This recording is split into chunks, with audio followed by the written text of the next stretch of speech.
Republicans have been running around over the last 100 days, cutting the government like Edward Scissorhands on bath salts. But there is one place they're not at all interested in cutting, and that would, of course, be defense. Oh, there's waste, fraud, abuse everywhere. But in defense, we got to jack up the budget, and that's what they're doing.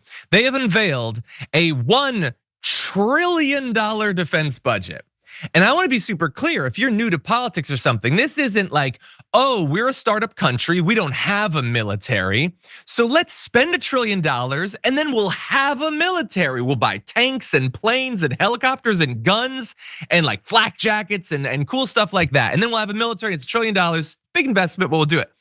That's just 1 year.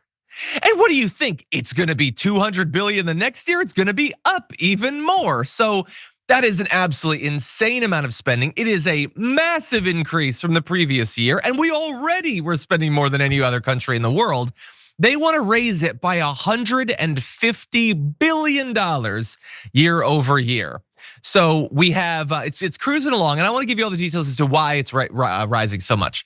So they want to spend $25 billion for President Trump's long discussed Golden Dome missile defense initiative, which is stupid and expensive and has a terrible name, but Donald Trump's behind it, so of course it would.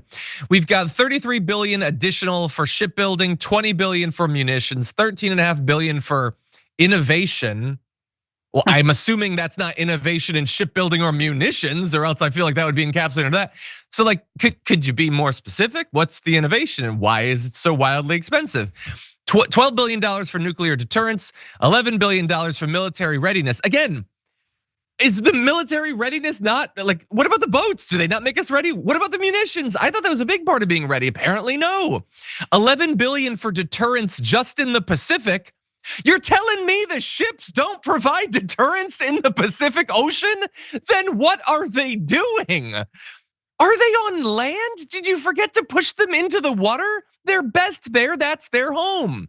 $7 billion for aircraft, $5 billion for border security, $4.5 billion for the B-21 bomber, $2 billion for military intelligence. And I would have invested in that first, because if you had enough intelligence in the military, you'd know that you don't need to spend all this money. And $380 million for an audit.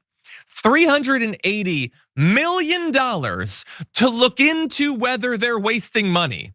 Well, I know they just wasted $380 million because they're gonna fail it again. They always do. They've failed 7, but don't worry, they're looking into passing by 2028. So they're already planning to fail this one. They're $380 million and they don't think they're gonna get the job done. Then why are you giving them the money? This is all insane. And if you have managed to get this far into the Trump administration, convincing yourself that, oh, this is about fiscal discipline and they're gonna cut. No, not at all. We'll have more on that later on the show, but you do not get to claim that you care about waste, fraud, and abuse while spending more additionally on our military in 1 year than dozens of militaries the world over. Sharon, what do you think? These are big spenders, okay? Worse than some rich wannabe housewife, that they do these reality shows about. It's incredible. You want to make us safer? Get rid of Hegseth. Stop investing in Elon Musk's spaceship Tesla trucks. Now, they might tell you they could pay for it. Trump said China's ripping us off $1 trillion. He gave that number there too with their unfair tariffs. So maybe they could, but this is outrageous. It's unnecessary, outrageous. And if they spend this money, as you alluded to as well, we have no confidence in the way they'll spend it and the decisions they'll make. So we're going to be in debt more and frankly screwed, okay? Yeah. It's not gonna help, it's just gonna hurt us. That plan is only gonna hurt us and make us less safe. I believe that firmly. Imagine, speaking of believing, imagine believing that our $850 billion annual defense budget doesn't keep us safe. We're super vulnerable with 850, but we need to spend another $150 billion. How many countries spend less than $150 billion on their entire military? Almost every single one of them. And the cool thing about that is that if you're not spending $1 trillion on your military in a year, you can spend it on other things that actually benefit people. That extra $150 billion is 2 yearly budgets for free college. Like everybody who wants to go to 4 years of public college can. The estimate was $80 billion. You know, inflation, maybe it's $100 billion now. So it's 1.5. Everyone can go to college without debt. Extra on the military, not the whole military, just extra.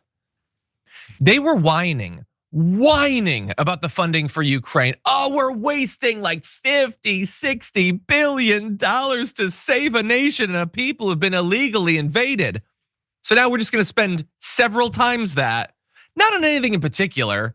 Innovation, fortuitousness, moxie, that's 5 billion for moxie or whatever. Not to save a nation, not to stop a terrible invasion, just deterrence, unrelated to ships and planes. I really want to know what's going on in the Pacific that doesn't involve ships and planes. Is it just guys floating in the water? What are you spending this $1 billion for? But anyway, all this is absolutely insane. The claims about waste, fraud, and abuse are ridiculous. It is a lie.